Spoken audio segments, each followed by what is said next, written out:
Bonjour à toutes et tous, on se retrouve aujourd'hui pour le Sacha Tarak, la finale des Master 8. C'est le premier épisode de la finale du coup qui va se dérouler en 4 épisodes. Je suis en plein montage de la review Cynthia Sacha et je veux essayer de la sortir là dans quelques jours. Là c'est une réaction pronostique surtout, parce qu'en fait on peut pas réagir au premier épisode sachant qu'il y en aura 4. Mais on va regarder le premier épisode et je vais essayer de parler un peu de mes pronostics. Du coup voilà, l'épisode il est là sur un site, payant de streaming qui s'appelle YouTube. La vérité j'ai pas regardé les 128, les récaps là, il y avait 3 épisodes de récap, une pause, ça y est frère au bout d'un moment. Et là je pense que même ça je vais sauter hein. D'ailleurs les sous-titres ils sont vraiment approximatifs hein. En vérité Pokémon on n'a pas besoin de comprendre ce qu'ils disent exactement pour comprendre l'histoire. Moi tout ce que je veux c'est le combat. Ouais forcément, oui, ça veut sauter l'opening, parce que c'est Strike. Pourquoi il le coupe pas directement? Allez, c'est la team. Il a pris du coup aucun de ses anciens Pokémon. Je pense que moi j'aurais pas kiffé qu'il prenne ses anciens Pokémon. Parce que ça sert à rien, regarde. Tu prends 3 ans pour avoir une team de fou. T'as Dracolos, t'as Ectoplasma, vraiment le cliché des teams. T'as Lucario, et t'as en plus de petits nouveaux, t'as toujours ton Pikachu. Tu les entraînes à fond et tout. Ça sert à rien de revenir sur les anciens Pokémon après. Parce que je vois, il y en a beaucoup qui se demandaient s'il allait reprendre Simiabras par exemple. Mais il a ces Pokémon là, il reste sur ces Pokémon là. C'est déjà des All-Stars en eux-mêmes. Voilà, même si c'est la dernière saison de Sacha, pas besoin de revenir sur les autres. En vrai, c'est quand même une finale importante, hein. Je me dis pourquoi il n'y a pas tout le monde. Genre, s'ils ont poussé le fanservice jusque-là, à retrouver Aurore, à revoir peut-être Serena, pourquoi ils ont pas. Pourquoi il n'y a pas Flora, il n'y a pas Pierre, il n'y a pas Randine, il y a pas. C'est quand même la finale de. Normalement, c'est censé être encore au-dessus de la Ligue Pokémon. Là, c'est vraiment la Ligue des maîtres. Flashback. Tarak, ce personnage approfondi, ce personnage développé. Ils sont bons en musique, hein, en vrai de vrai. Et parce que je trouvais qu'au niveau des musiques, depuis le début, ils en ont fait deux trois et à chaque fois c'était les mêmes. Et du coup, il y avait jamais vraiment de tension parce que c'était les mêmes genre à chaque fois. Contre la Team Rocket, contre d'autres combats. Et des fois, tu te disais comment ils font pour rendre un combat dynamique avec aussi peu de musique. Bah en fait, les combats ils duraient pas longtemps. Voilà. Mais là, je trouve que même au-delà des combats, en dehors des combats, les musiques elles sont bien. Récemment là sur les derniers épisodes. Oh t'imagines, je rigole si à la fin combat final Pikachu Dracofeu, Dynamax les deux ou même Gigamax, t'as un truc qui se débloque, il peut utiliser l'attaque Z depuis le Dynamax. Ça serait trop marrant genre. Ça ferait scandale surtout. Il est bien dessiné là Sacha. Hein. On dit qu'il est moche mais c'est vraiment pas ça le point faible de l'anime. Ah le gars, le super héros avec sa cape là, ça y est frère. On sait qu'il va perdre. Il va perdre ou pas genre, selon vous?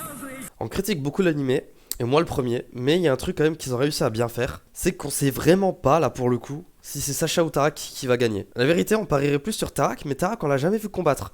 On l'a toujours vu écraser les autres, mais Tarak il est tombé. Bon, il a écrasé Diantea quand même. Hein. Mais il a écrasé Diantea, mais Diantea contre Sacha, quand c'était Sacha Nobi contre Mega Gardevoir, on voyait quand même que Diantea galérait. Donc, ça me conforte un peu dans l'idée que Diantea n'était peut-être pas l'une des dresseuses favorites du tournoi du Master 8. Il a battu Peter, mais Peter, bon, il était fort quand il n'y avait pas de contre au Pokémon Dragon. Mais à part ça, ouais, je sais pas. C'est quelque chose qu'ils ont bien réussi à faire, hein, maintenir le suspense.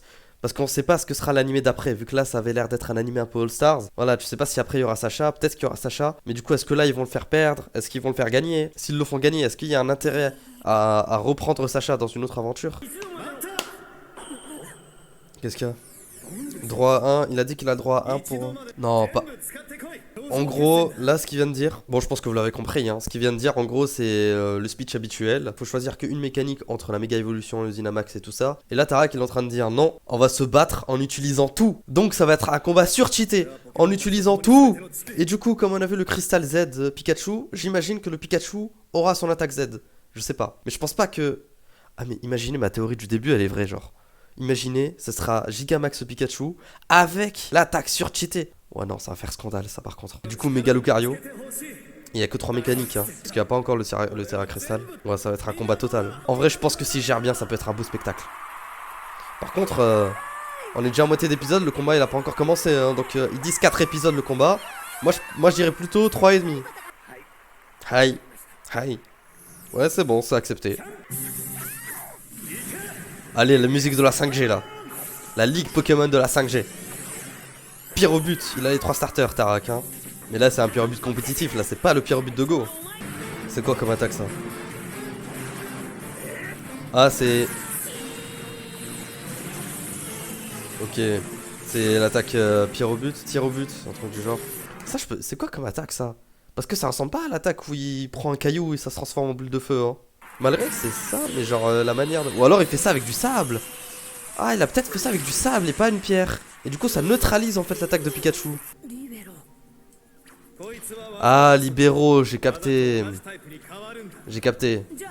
Mais libéraux, c'est comme Protéin, non? C'est pas tu te prends l'attaque électrique, tu deviens type électrique. C'est normalement t'attaques une attaque électrique. Ah, il la joue Cynthia. Il la joue Cynthia. Mais ils veulent garder pour Dracofeu son Pikachu. Mais c'est bizarre, faudra regarder ça de plus près, hein, l'attaque libéraux. Parce qu'il s'est vraiment pris tonnerre. Hein. Ou alors il s'en est protégé. Mais alors Inteleon contre qui? Ectoplasma. J'ai pas la ref de l'attaque, hein. Je sais pas c'est quoi. J'aime bien la musique encore une fois. Hein. Feu follet.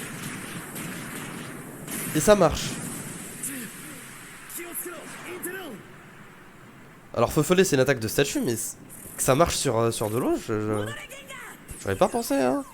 Ok, il va gigamaxer.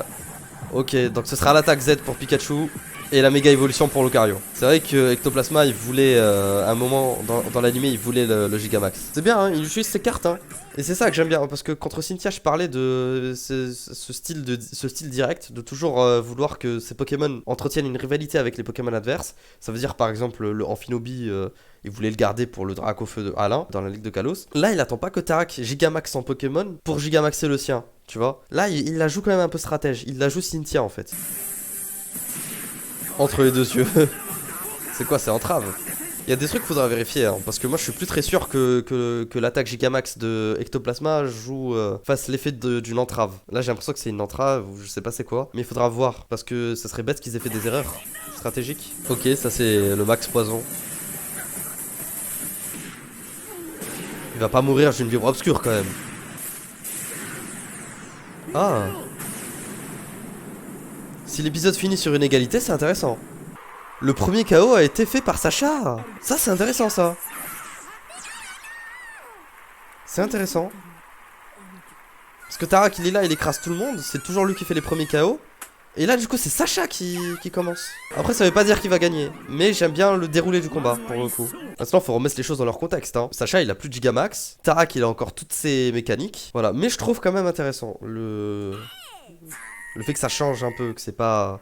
Il va mettre le Dracofeu? Ah non, c'est pas Dracofeu. C'est qui? Ah, Mister Glacat. J'avais pas reconnu. Ça, en jeu, ce Pokémon en jeu, il est ultra fragile. Hein. Ça va pas finir sur un KO d'Ectoplasma. Mais gelé, c'est pas KO. Du coup, il peut attaquer. Quoi l'attaque? C'est Choc Psy? Non, c'est Champ Psychique. Donc les Russes d'Ectoplasma, c'est mort maintenant.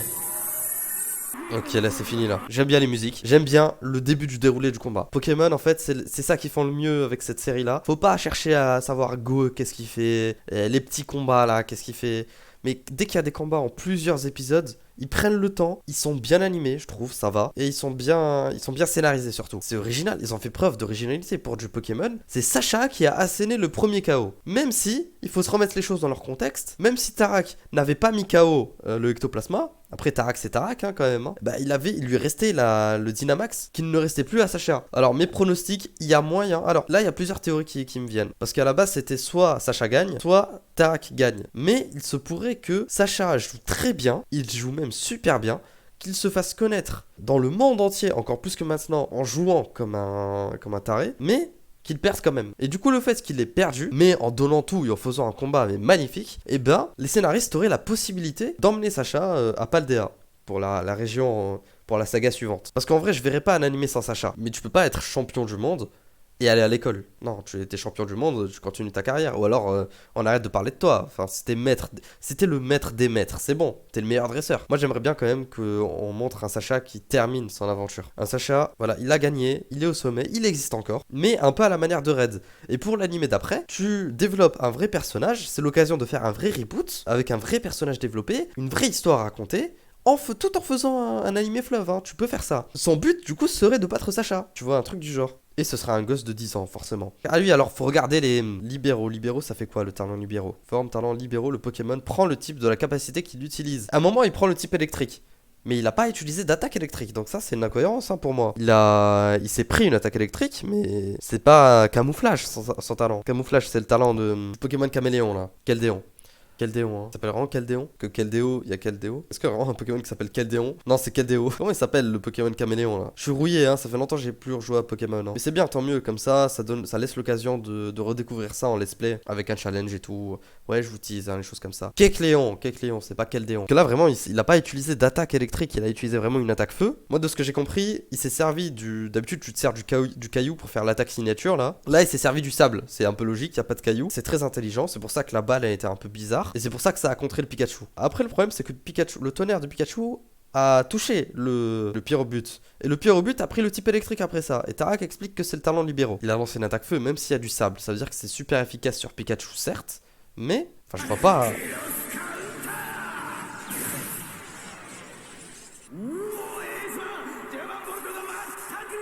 Parce que je pense qu'il a ni le type sol, ni le. À moins qu'il a gagné le type sol grâce à son truc chelou avec le sable, hein. Je sais pas, c'est bizarre. Ça pour moi ça passe pas assez, c'est une incohérence. Hein. On attendra les sous-titres de la fansub, ça sort généralement une semaine après, peut-être 2 semaines après. Peut-être qu'ils vont charbonner pour Tarak. Merci à eux en tout cas. Bon, sur ce, c'est ici qu'on termine.